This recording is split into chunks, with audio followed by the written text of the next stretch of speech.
C Kappan ഇപ്പോൾ മാധ്യമങ്ങളെ കാണുന്നു. അദ്ദേഹം ഇല്ല, അങ്ങനെ ഒരു കാര്യം പറഞ്ഞിട്ടില്ല എന്നോട്. മന്ത്രി സ്ഥാനത്തെക്കുറിച്ച് സംസാരിച്ചായിരുന്നു ഇന്നലെ.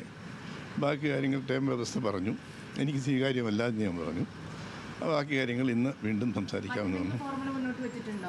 വേറെ ഒരു ഫോർമുല മുമ്പോട്ട് വെച്ചിട്ടില്ല. ഒരു മറുപടി പറയട്ടെ.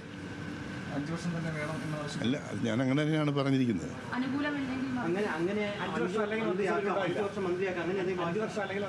അത് അന്നേരം ആലോചിച്ച് തീരുമാനിക്കും. ഇപ്പം എങ്ങനെ പറയുന്നത്? മന്ത്രിയാകുന്നതിനെക്കുറിച്ച് തീരുമാനമാകുന്ന പിന്നെയാണ് വകുപ്പിൻ്റെ കാര്യം.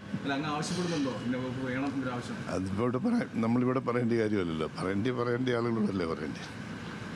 ഇവിടെ ഏതായാലും ഒരു മീറ്റിംഗ് കൂടെ ഉണ്ട്, അത് കഴിഞ്ഞേ ഫൈനലായിട്ട് തീരുമാനമാകുള്ളൂ. ഏതെങ്കിലും കോൺഗ്രസ് നേതാക്കളിൽ നിന്ന് 5 വർഷം പാലായിൽ വീണ്ടും വന്നാൽ യുഡിഎഫിന്റെ ഭാഗമായ നേതാക്കൾക്ക് 5 വർഷം മന്ത്രിസ്ഥാനം നൽകാവുന്ന ഒരു വാഗ്ദാനം ഉണ്ടായിരുന്നു. വി.ഡി. സതീശൻ തന്നെ വന്ന് പ്രസംഗിച്ചല്ലേ പാലായിൽ. വാണിജ്യ കപ്പൻ അങ്ങോട്ട് പോകുന്ന വണ്ടിയിലായിരിക്കില്ല, കൊടിവെച്ച വണ്ടിയിലായിരിക്കും തിരിച്ചു വരുന്നതെന്ന്. അങ്ങനെ വി.ഡി. സതീശൻ പ്രസംഗിച്ചു.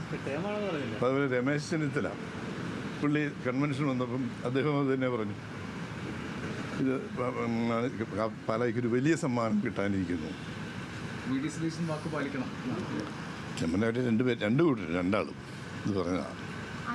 വി.ഡി. സതീശൻ നേരത്തെ തന്നെ മന്ത്രിസ്ഥാനം വാഗ്ദാനം ചെയ്തിട്ടുണ്ട്. അദ്ദേഹം പാലായിൽ അത് സംസാരിച്ചതാണ്. എന്തായാലും മന്ത്രിസ്ഥാനത്തെക്കുറിച്ചുള്ള ചർച്ചകൾ ഉണ്ടായിട്ടുണ്ട്. അപ്പോൾ ടേം വ്യവസ്ഥയുടെ കാര്യം പറഞ്ഞിട്ടുണ്ട്. അത് പക്ഷേ അസ്വീകാര്യമാണെന്ന് അപ്പോൾ അറിയിച്ചിരുന്നു. നിലവിൽ ഉച്ചയ്ക്ക് ശേഷം ഒരു ചർച്ചയുണ്ട്. അതിനുശേഷം അക്കാര്യത്തിൽ ഒരു തീരുമാനമുണ്ടാകും. വകുപ്പിൽ മന്ത്രിസ്ഥാനത്തെക്കുറിച്ച് തന്നെ ആകുന്നതിനെക്കുറിച്ച് തന്നെ ഒരു സ്ഥിരീകരണമായില്ല. അപ്പോൾ വകുപ്പിൻ്റെ കാര്യം ഇപ്പോൾ പറയാൻ കഴിയുകയില്ലല്ലോ എന്നുള്ളതാണ് മാണി സി കാപ്പൻ ഇപ്പോൾ പറഞ്ഞിരിക്കുന്നത്. എന്തായാലും ടേം വ്യവസ്ഥയിൽ തട്ടി നിൽക്കുകയാണ് മാണി സി കാപ്പനും മറ്റൊന്ന് അനൂപ് ജേക്കബും. കാരണം ഇവരാണ് 2.5 വർഷം എന്ന വിധത്തിൽ ആ മന്ത്രിസ്ഥാനം പങ്കിടേണ്ടത് എന്നുള്ള തരത്തിലുള്ള വാർത്തകളാണ് ഇപ്പോൾ പുറത്തുവരുന്നത്.